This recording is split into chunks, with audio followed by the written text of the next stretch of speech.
Airtel, Jio, വി.ഐ എന്നിവയുടെ tariff വർധനവിന് പിന്നിലുണ്ട്. ഇന്ത്യയിലെ മുൻനിര ടെലികോം ഓപ്പറേറ്റർമാരായ റിലയൻസ് ജിയോ, ഭാരതി എയർടെൽ, വോഡഫോൺ ഐഡിയ എന്നിവ തങ്ങളുടെ താരിഫിൽ വർധനവുണ്ടാകുമെന്നാണ് ഉപഭോക്താക്കളെ അറിയിച്ചിരിക്കുന്നത്.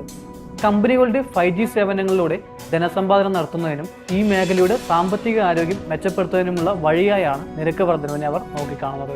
ജിയോ തങ്ങളുടെ താരിഫ് 12 മുതൽ 25% ഉയർത്തിക്കൊണ്ട് അതിന്റെ ചില പ്രീമിയം പ്ലാനുകളിൽ കുത്തനെയുള്ള വർധനവാണ് പ്രഖ്യാപിച്ചിരിക്കുന്നത്.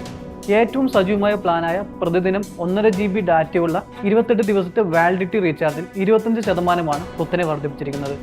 എയർടെൽ 11 മുതൽ 21% വില വർദ്ധിച്ചപ്പോൾ വി.ഐ തങ്ങളുടെ താരിഫ് 10 മുതൽ 20% വരെയാണ് ഉയർത്തിയിരിക്കുന്നത്. ജിയോയുടെയും എയർടെലിന്റെയും പുതുക്കിയ താരിഫ് ജൂലൈ 3 മുതൽ പ്രാബല്യത്തിൽ വന്നു. വി.ഐയുടെ പുതിയ താരിഫുകൾ ജൂലൈ 4 പ്രാബല്യത്തിൽ വന്നു. വില വർധനവിന് പിന്നിലെന്ത്?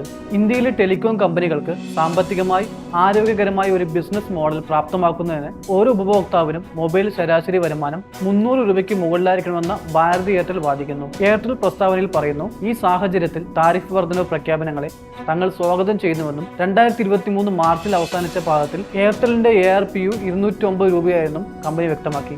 2016 ജിയോ അതിന്റെ 4G സേവനങ്ങൾ ആരംഭിക്കുമെന്ന് പ്രഖ്യാപിച്ചപ്പോൾ ആദ്യം കുറഞ്ഞത് ഒരു വർഷത്തേക്കെങ്കിലും സൗജന്യമായി, പിന്നീട് മറ്റ് എതിരാളികളെക്കാൾ വളരെ കുറഞ്ഞ നിരക്കിൽ നൽകുമെന്ന വാഗ്ദാനത്തിലാണ് വിപണി പിടിച്ചത്.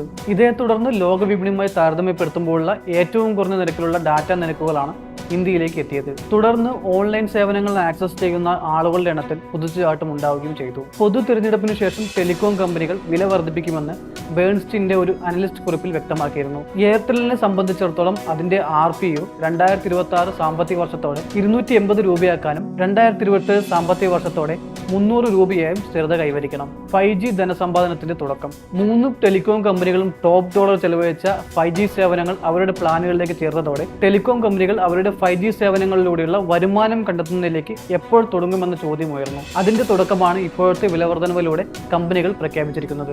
JP മോർഗന്റെ ഒരു കുറിപ്പ് ഈ മാറ്റത്തെ വ്യക്തമാക്കുന്നു. മുൻ റൗണ്ടുകളിലേതുപോലെ താരിഫ് വർധനയ്ക്ക് ഈ മേഖലയിലെ വില നിശ്ചയിക്കുന്ന ജിയോയാണ് നേതൃത്വം നൽകിയത്. അൺലിമിറ്റഡ് 5G ഡാറ്റയ്ക്കുള്ള പരിധി 1.5 GB പെർ ഡേ പ്ലാനുകളിൽ നിന്ന് 2 GB പെർ ഡേ പ്ലാനുകളെ വർദ്ധിപ്പിച്ചുകൊണ്ട് ജിയോ 5G ആക്സസ് പ്രീമിയം ചെയ്തു.